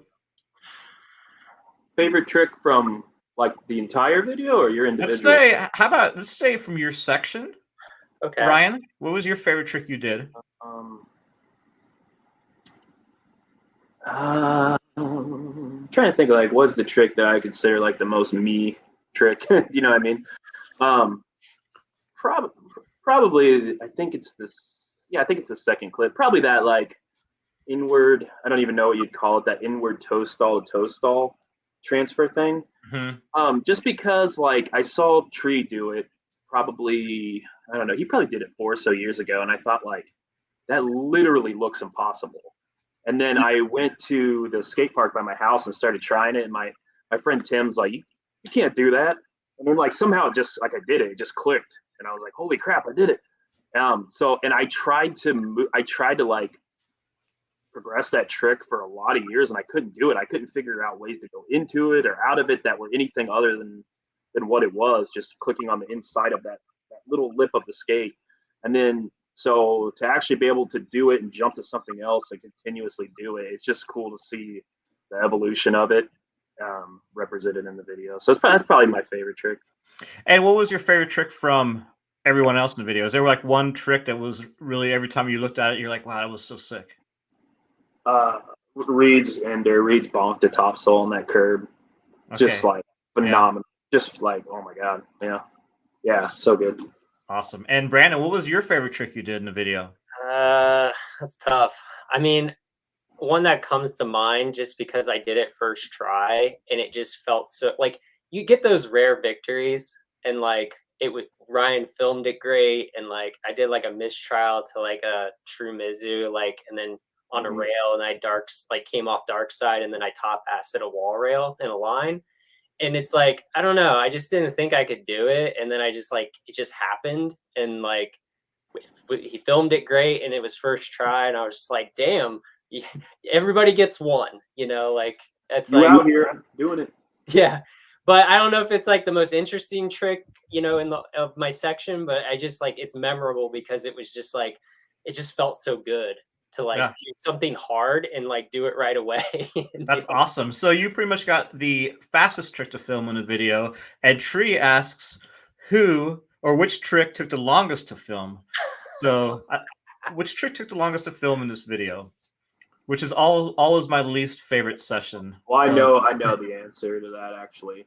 I think it's either Reed's fourth or third. I think it's the fourth clip. You see him do a fast slide, land on a block, and fast slide again. Mm-hmm. And it's dark outside. Well, we went back, I think, 4 times for that because he did it but like he wanted to do it where he never at any point touched the block in between because he's just like a psycho. So I'd be like, so he did it, and that's why that clip is so dark and kind of blown out and crazy and stuff. But it's just like we went back again after. Actually, we went back a fifth time, I think, because he wanted to do it when it was sunny out. But he just, I mean, it was just like a fluke. He got it, but it's almost a fluke that he got it because it's just so hard to fast slide, jump on a block without touching and fast sliding. Yeah, that trick was really gnarly. I remember the first time I saw that, I was like, oh, yeah, that's cool. I haven't seen you do that. That definitely took the longest from what I can remember. Yeah. So it looks like in the pizza battle, I've got an anchovies supporter for Megan. Thank you, Megan. And I got another Detroit style pizza lover from Layne. And Nathan also likes Detroit style. All right, boys. Awesome. We'll get some Detroit pizza sometime when I'm in Ohio. All right. If you guys even have any there, or we'll make a Detroit road trip. That would be cool. All right. Andrew Thompson is next in our questions. What is your most painful fall in your rollerblading careers? Probably when I broke my arm. Oh, that I filmed or whatever? Yeah. Maybe. I don't know. I broke a couple ribs a few years ago skating by myself on like a practice rail at a skate park, which is like kind of embarrassing to say out loud, but it hurt like so bad. And I got married like 5 days later with a broken rib. Oh, wow. That's gnarly. Damn, bro. Blade life till you die. Yeah. The broken arm, it was like I was in shock. So like I didn't like feel it. I filmed him break his arm. I've never seen somebody be so like, I mean, he was in shock, but he was so calm. He like in the most calm voice, he's like, I broke my arm. Like, wait, what? I mean, later I remember when we went to the hospital, you were like, yeah, I feel it. This sucks. But yeah, he was just like, I broke my arm. It's just funny to like think about because I've been like freaking the hell out, screaming and like. See, I don't like injury. I saw a lot of when I worked at the skate park. I saw a lot of broken arms or like compound fractures, and like I don't like blood. Like I split my shin open and like I'll faint, because it's like. I guess I'll answer since the question's for everyone. Yeah. I'll go next. My most painful fall in your rollerblading career was me about 3 years ago now. I was bombing a hill and I broke my back. I got run off the road by a car, broke my back in 2 places. That was the worst pain. I had to take I took an Uber to the hospital and I sat in a waiting room with a broken back for like 4 hours. So my God. What they do for it? Did you have to get surgery? Or? So I sat in a waiting room and then they finally found me a bed. And I had all these like scrapes that never cleaned me up. I sat in the bed for like 4 more hours. They never gave me pain medication, nothing. And then they said I broke my back in one spot. They didn't do anything. They're just like, oh, just go home. They gave me a prescription for ibuprofen 800. Oh, great. And it was like so painful. I wouldn't do shit. Yeah. And I was in bed for like, I don't know, at least 3 weeks. And and then when I went to the spine doctor, she said I actually broke my back in 2 places. The hospital didn't see it, the other spot. So it was a pretty gnarly experience. And now it's like I still get pain in my back, just like randomly and stuff. So it kind of sucks. And it was just from, like distance skating. It wasn't even like aggressive skating injury, Wow. What about you, Ryan? Any bad injuries besides the ACL? Or was that your worst one? I mean, that one isn't from a particular fall, I guess. But I mean, that is the worst one, obviously, because like tearing your ACL sucks. Like a lot of people don't even come back from it, really. So, I mean, yeah, I don't know. I can't think of a particular fall. I've like had really scary falls where I've hit my head, but nothing's really happened. It's just been like, oh my God, I hit my head and I'm a dumbass and should wear a helmet. But no, I mean, a funny fall when I think it was like 98. I had a play rail and I was trying to front torque it. And I don't know if I didn't know how to fall yet or what, but I just stuck on a front torque and I dived forward and like my arms were pinned behind me. I don't know why I didn't put my arms out. I was like a little kid and I broke my collarbone. Like I just landed and broke my collarbone. And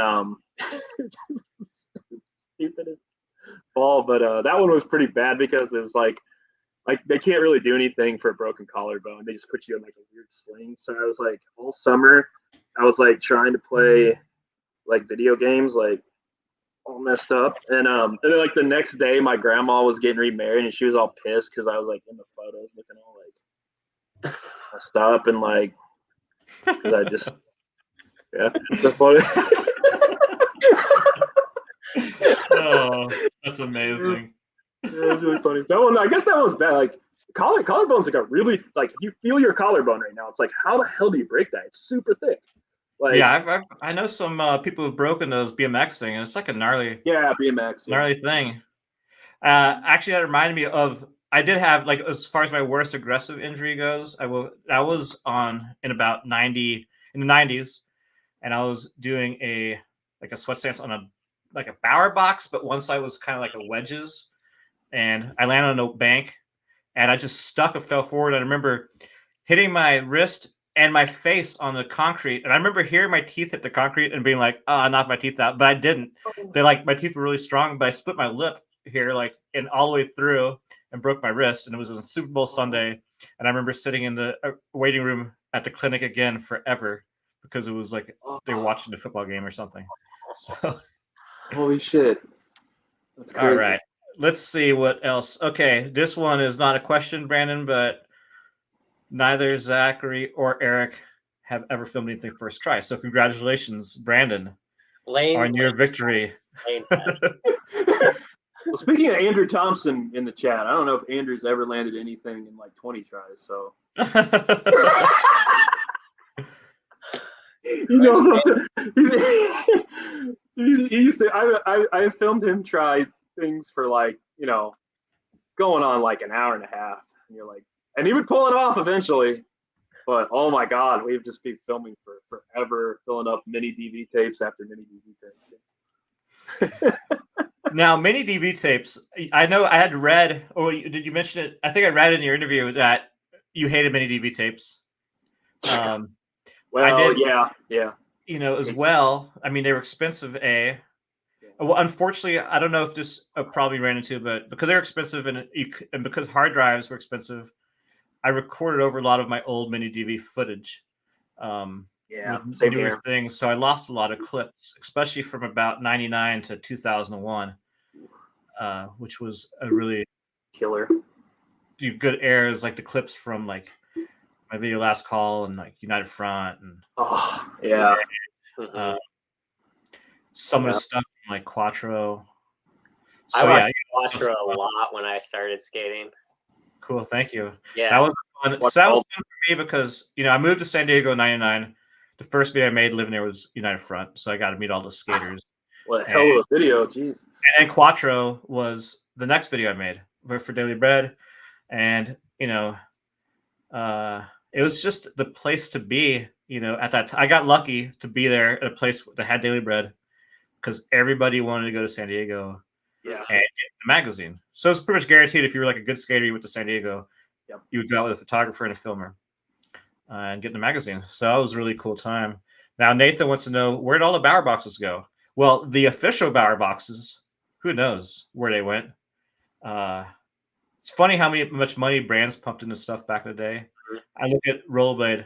Rollerblade, I don't know if you've ever seen it, but they have like the Rollerblade van that travels around the country and like goes to different events. And people have like demo skates and stuff. I mean, back in the 90s, they had, probably like 50 of them. Now they have like one for the whole country, which is crazy. But where did all those vans go? There's actually I have it somewhere, Hot Wheels, either Hot Wheels or the other toy car brand made a Rollerblade van as one of their cars. I have that. Really? It's pretty cool, yeah. You can look it up. You can find them on eBay. Just look at Rollerblade van. Those are cool. So, Tree, thank you, Tree, for your super chat question. Appreciate it. If aliens captured you and forced you to show them one skate video to convince them not to destroy the Earth, which video would it be? So, I'm going to say, Ryan, you're first, and then we'll ask Brandon, and we'll see. And I'll judge to see which one is going to destroy the Earth or save the Earth. So this is a BMEG like deep cut one.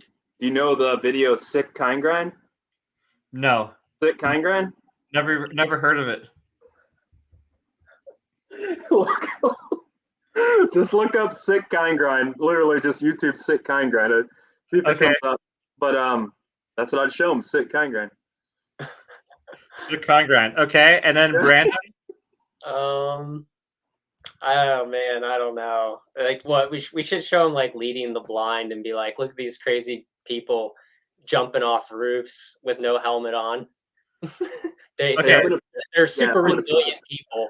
Okay, I'm gonna pull up Sick Kind Grind. Yeah, real quick. I just sent it to you in the chat. Yeah. Okay, so Leading the Blind is a good video because as far as skating goes, it's still like it could come out today. Well, maybe not, but it's up to par with today. And okay, we're gonna pull up. I'm gonna share my screen for a minute. This is Sick Kind Grind. This is funnier with the music. I don't know if you can do the music, but it's still funny even without the music. Let me see. I sent it in the private chat too. Yeah, I found it on YouTube. You had to have seen this back in the day. There's no way. Wait. Oh, this. Wait, is it? What's going on here? The other tab. Yeah, you got it open. I think. I gotta change. Stop screen. That's not right. What I did. Share screen. Select window. Finder. Brandon, have you seen this? Yeah, I opened it in another tab and I was like, okay. No. All right. Well, I'm gonna have to just put this in the in the description below because I can't find it. But it's a pretty cool clip, guys. Check it out. I'll have a link in the description below. Now, Tree, what video would you show to aliens? Let us know in the comments section. I am curious to know what. And Drumivore, I broke my shin when I slipped out landing a 360 spiral break of the left shin. Most pain I've been in my whole life. A shin break sounds very terrible. I hope you've recovered from that injury because, oh, man, I hate hitting my shins. All right. It looks to me like we're out of questions. Does anyone else have any questions? Go ahead and leave them in the live chat. Now, what's going on with you guys? I know, Ryan, you're on the injury list. You're going to be just chilling. What are you going to do? What are you going to do this year? So you can't skate. What's your plans? Well, I will be able to roll around here in a couple months. So that's going to be nice, just being able to roll around. So at least be able to film lines, I think, for at least I probably can't do crazy stuff about filming lines, but I can a little bit. So I mean, I'm always filming skating. Like I just am obsessed with it. So I just can't stop doing it. So I'll probably just keep going out with everybody every time they go out and just film. Like it's just, I just can't stop doing it. So I'll do that. And then hopefully around, I don't know, I guess that'll be in like sometime in the midsummer, I might be able to start doing some big wheel type of stuff. So yeah, I just plan on keep filming. I'm in the habit of saving stuff, but it's really just whatever.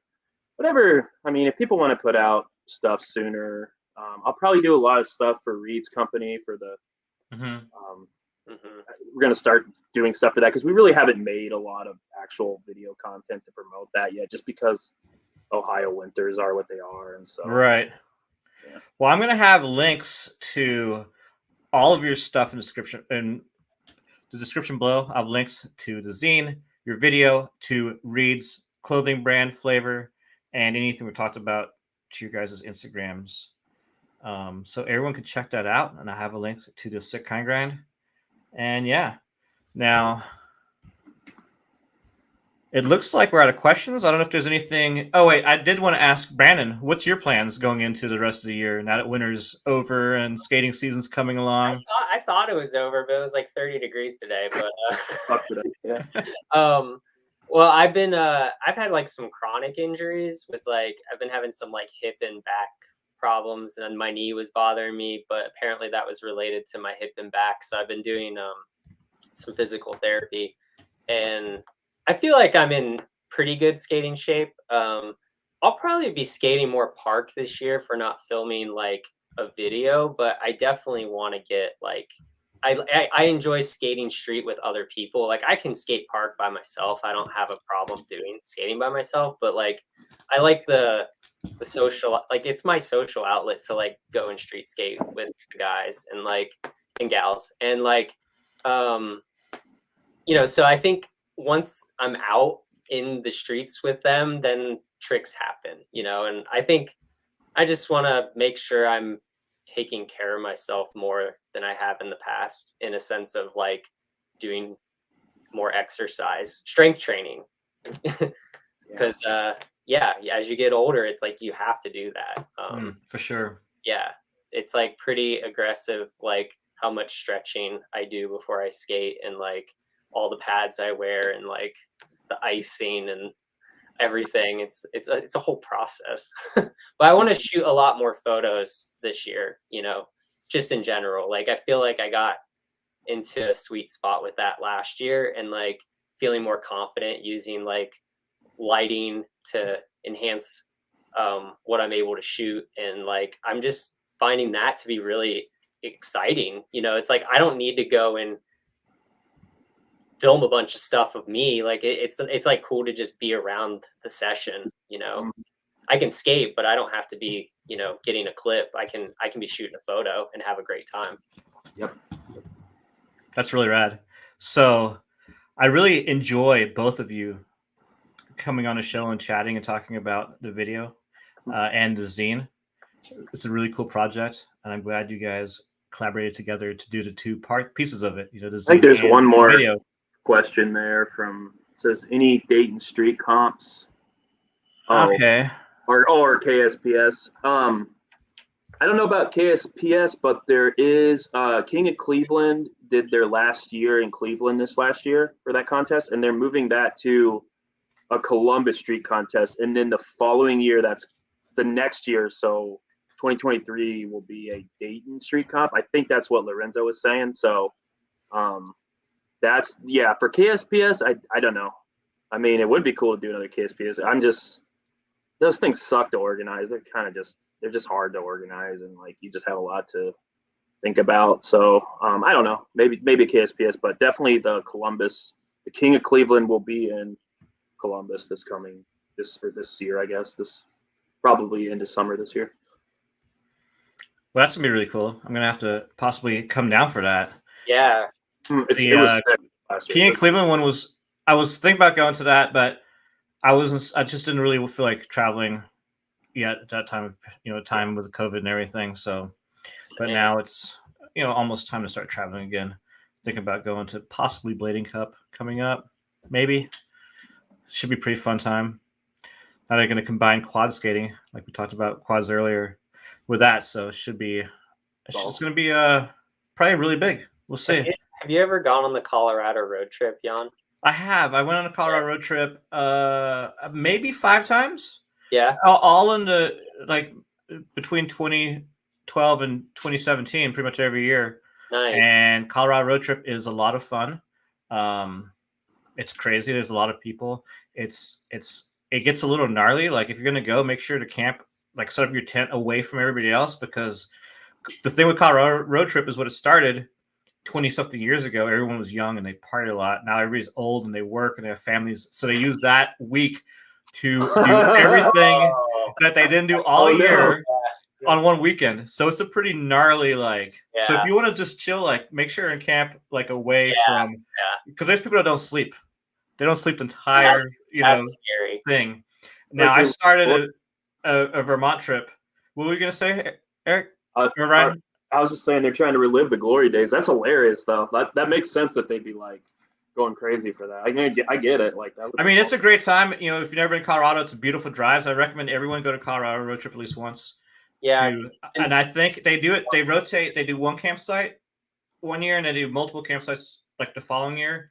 So the year that they do like multiple campsites is my favorite, because you get to see more of Colorado, more of the mountains, and experience different campsites. So I definitely recommend going. Like I started doing one in Vermont. I have had 3 of them. It's the New England Blading Camp. Yeah. Are you doing one again? I'm doing one this summer. I haven't picked a date yet, and that one's 5 days and 4 nights in Vermont. It starts in New Hampshire the first day, and it's in West Lebanon, which is the same town where Rollerblade and Rossi's are headquartered.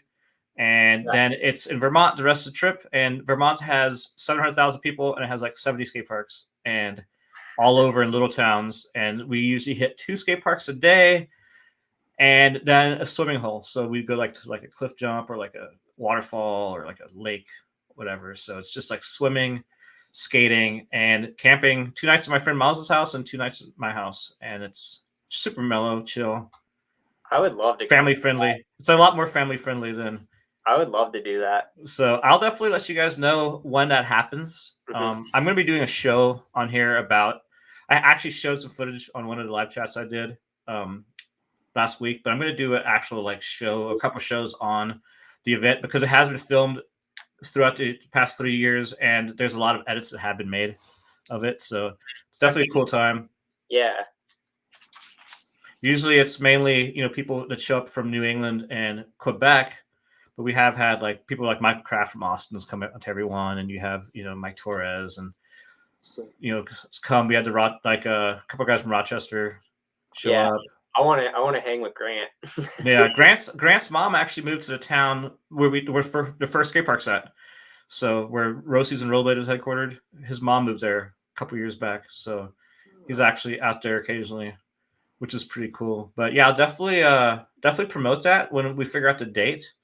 And yeah, we switch up the parks every year. Just to keep it, there's like so many DIY parks and stuff that are like every year they add new stuff. So, and try to make it kind of rural, You usually do it in the summer? It's been at the end of summer, usually, but I want to move it more to middle summer so you can have more daylight. Yeah. Because what's been happening is you skate 2 parks and then like it gets almost dark by the time you get to some of the swimming spots. So I want to make sure it gets dark a lot later. So do it a little bit earlier in the summer. I'm going to make sure it doesn't overlap with like Colorado Road Trip or any of those other things.